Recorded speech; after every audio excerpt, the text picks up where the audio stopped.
What's up, zoners, and welcome to the earliest waiver wire show on the planet. Today, I'm going to be telling you all the players I think that you should pick up and how much you should spend on them heading into week 15, man. The first week of the fantasy playoffs for 99% of the people out there. So now is not the time to stash anybody that are not handcuffs, because we need players that can help us week to week, dude. We're living week to week from now on. So running backs, the first people we're going to talk about.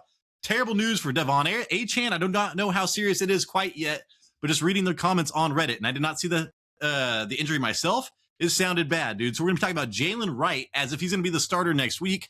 1.8% rostered, so available in 98% of leagues. Dude, you got to spend all your money on this guy. Hopefully you save some money. Not like me, I blow it all pretty early. Now there's a time to spend it all, man, on Jalen Wright. 24 rushes that led the team for 107 yards that led the team, so he is that workhorse running back. It could have been an even better day. He had 3 targets, but 0 receptions versus the Jets. And this offense throws the ball a ton to the running backs. Look for him to get a lot of PPR points next week if he starts with Achane out. He had an 83% running back rushing share if Achane removed from the equation. So him and Ollie Gordon, between the two, he got it over 8 out of the 10 times. And let's see, Achane out with a rib injury, man. So ribs can be tricky. I would expect him, especially for a running back, to at least be out 1 week. 4th round draft pick in 2024. So he was, dude, they spent a lot of draft capital on this guy just last year. Mike McDaniels did draft him, so I like that. 5 or fewer rushing attempts in 4 of the previous 5 games before this shit. So, hey, man, it's either he starts or you do not even need to own him. All right, that's how it goes here. I mean, you could probably have him as a handcuff just in case Achane gets injured again, but other than that, dude, you're not even thinking about him. At Pittsburgh week 15, they're giving up the 23rd most fantasy points to running backs, but as of late, they're allowing like the 7th most rushing yards over the last 3 games. So this will be a huge game for Jalen Wright, dude, if he gets the start next week. Spend all your money. Chris Rodriguez Jr., I tried to pick him up in a couple of my leagues like 3 weeks ago, a month ago, because he's quietly been the starter on a team, and he's barely owned, 31.2%. 10 rushes that led the team, only 52 yards that did leave the team. 58% running back rushing share with Bill, Ja'Cory Brisket Market, whatever his name is. I know I butchered that. 10 plus rushing attempts in 4 of the last 5 and rushing touchdowns in 4 of the last 7. So if you're in standard leagues, this guy is kind of a good flex option. Jaden Daniels is out with a left arm injury that looked terrible. That does cap all of this whole offense's upside. But Chris Rodriguez scored a lot of these rushing touchdowns without Jaden Daniels in the lineup. And now he gets the New York Giants. Week 15, they're giving up the 2nd most fantasy points to running backs, dude. Chris Rodriguez, flex option next week. Look for him to get 10 plus fantasy points, probably even a touchdown. Lastly, Keaton Mitchell got injured, okay? But depending on the severity of this injury, he was starting to look great. 1.6% rostered, 6 rushes for 76 yards. Man, 12.7 yards per carry. And I was all about him 2 years ago. But yeah, he gets injured a lot. But when he's healthy, dude, he needs 5 touches to be a starting running back. 24% running back rushing share. Henry got 25. But before that injury, man, Keaton Mitchell was getting a lot of play. So look at that injury. He's going against Cincinnati week 15. They're giving up the most fantasy points to running backs. They've actually played pretty well against running backs the last 2 weeks. But look for Keaton Mitchell to be flex worthy, maybe if you're desperate next week and if he's healthy, dude. We got to pay attention to that. On to the wide receivers, dude.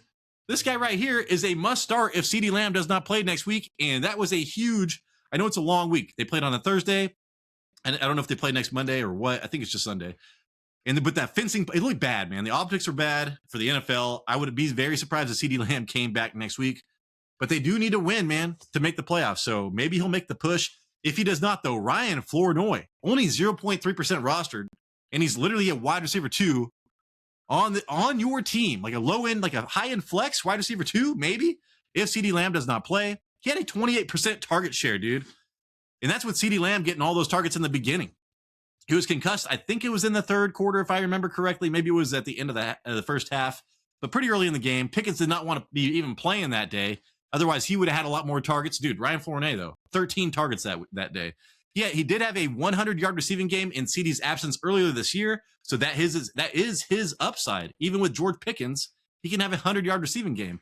Now, the problem is, dude, Minnesota's been insane for a while, but they've had some really good matchups and terrible game scripts versus the pass, okay? So they're giving up the 2nd fewest fantasy points to wide receivers I'd still like, I think that they're going to be focusing on George Pickens, rolling on that way. I'd still like Flournoy as a flex option next week versus Minnesota.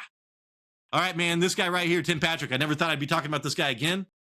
I looked at his picture looks like an avatar character from like Skyrim or something like that. 0.1% rostered. A lot of players on this list, man, are like less than 1% rostered. It's crazy. 5 receptions on 6 targets, tied for the second most. So he's getting the targets for 78 yards and a touchdown this week versus Indianapolis. Almost a 20% target share, man. That's amazing. Has caught touchdowns in each of the last 2 home games. The next game is a home game versus the Jets. The Jets are giving up the 10th fewest fantasy points to wide receivers, but still. And his floor is terrible. All right. 2 or fewer fantasy points in 2 of the last 4, but those were away games. The home games, I think he's like 10 plus fantasy points in each one of those games with touchdowns. So, hey, man, follow the trend if you're desperate and hope for a touchdown this week at home, next week at home. All right, man, tight ends. Let's talk about some tight ends with decent target shares. Britton Strange, 37.6% rostered. I mean, Vegas had him ranked as like the 7th best tight end just this week, so he should be rostered. 3 receptions on 6 targets. That was disappointing, but that was tied for the second most for 27 yards versus Indianapolis. They got up early and they did not throw the ball that much. Averaging 5 targets per game with 13 plus fantasy points in 2 of the last 3 games since returning from injury. So you're looking at 2 out of 3 games with 13 plus fantasy points is pretty difficult for a tight end to get these days. So his floor was probably 2 days. So 3 receptions on 5 fantasy points is probably his floor. 10 plus, 13 plus is probably, what you should be expecting on a normal week versus the Jets. Week 15, again, they give up the 10th fewest or 9th fewest to wide receivers. They give up like an average amount to tight ends. So let's hope Britton Strange gets 8 plus targets next week and you can start him again, man. Disappointing week for Britton Strange, though. Mike Gesicki, 1.1% rostered. 6 receptions on 6 targets, 100% catch rate, dog. 86 yards and touchdown versus the Bills, 16.7% target share. It's funny, we told you that any tight end starting for the Bills was going to be like a top 3-4 tight end this week. Dawson Knox is the guy, but hey, he's not going to be on this list because shit, dude, it's only versus the Cincinnati Bengals that you do well, that these tight ends do well. So Dawson Knox is not going to be on this list. Averaging 5 targets per game since returning from an injury 3 weeks ago, Mike Gesicki. So he's getting some opportunities. Buffalo is allowing the fewest fantasy points to tight ends, and he came out here and dominated, man. 86 yards and a touchdown. He has not scored more than 7 points all year until this shit, so I wouldn't rely on this too much, but with tight ends, hey, man, I'll give you some grace. Versus Baltimore, week 15, they're going to have the 8 fewest fantasy points to tight ends. I wouldn't touch Mike Gesicki, but if you're desperate for a tight end, man, he's getting some opportunities over the last 3 weeks. 2 of those were with Joe Burrow. Quarterbacks, man, Sam Darnold is still available. I was like, how is that still available? Well, just wait till I tell you about his floor. His floor is insane. It's almost the same as my floor. My floor is 0 points. My ceiling is 0 points because I don't play. That's the problem. Let's see. He's 43.1% rostered, like I said, 20 of 30 for 249 and yards and 3 touchdowns. He did have 1 interception, which I spelled wrong. And hey, he's running the ball, dude. Get you a couple extra points for a floor, 23 yards on 3 rushes. He's had 0 touchdowns in 2 of the last 4 games. So 3 touchdowns this week, and something big like a couple weeks ago, but his floor is insanely low. 5 or fewer fantasy points in 3 of the last 5 games. Yeah, no wonder this fool is not 50% rostered. He's costing people weeks, dude. So 20 plus fantasy points in 3 of the last 6. So you're either scoring 5 or fewer or 20 plus. That is the spectrum of this quarterback right here, Sam Darnold. At Indianapolis, week 15, they gave up the 13th fewest fantasy points to quarterbacks. Let's see. With Daniel Jones out, they still did all right. So I do not want to see a blowout, but it was a kind of a blowout this week, and he scored all these fantasy points. So I don't really know what to do with Sam Darnold, but you got to own him with 20 plus fantasy points in half of his games over the last month and a half.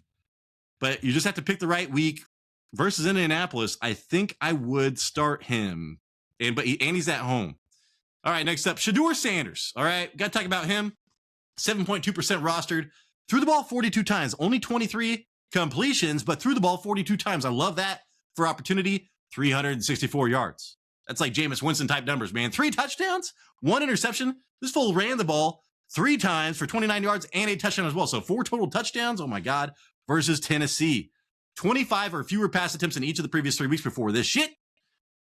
So his opportunity has not been good. They've not been letting him throw the ball a ton, and now this week they did. Fantasy points as they started before this, 0, 13, and 9. Now it's like 30-something this week. At Chicago, week 15, they give up the 8th most fantasy points to quarterbacks. Who would I rather go? I think the floor is higher with Shedeur. And Sam Darnold, I think I would go Shedeur Sanders over Sam Darnold next week. But that is a close call. I have to think about it. And next up, here's another rookie, man, that's running the ball more than you think. 5.8% rostered, so he's available everywhere, with Kellen Moore as his offensive coordinator / coach.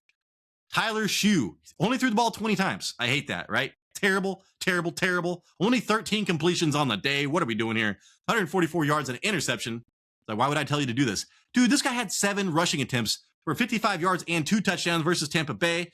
He's had 16 plus fantasy points in 3 of the last 4 games, 20 plus fantasy points in 2 of the last 4. So this guy's actually been way more consistent than Sam Darnold. You get the higher floor at least. 6 plus rushing attempts in each of his last 3. That's part of the floor right there. He's a rookie, so I like that. He's trending upwards. But he is versus Carolina next week, man. They're giving up the 9th fewest fantasy points to quarterbacks, and their defense has just been playing tough as of late. All right, man, if you can think of some players to add, just comment down below, and that helps everybody out. Hopefully I earned a thumbs up, man. Hopefully I earned a subscription. That's exactly what the show needs, man. We only have a couple weeks left. Please, God, help us out, man. This is Tyler, Big Third Ward, and I appreciate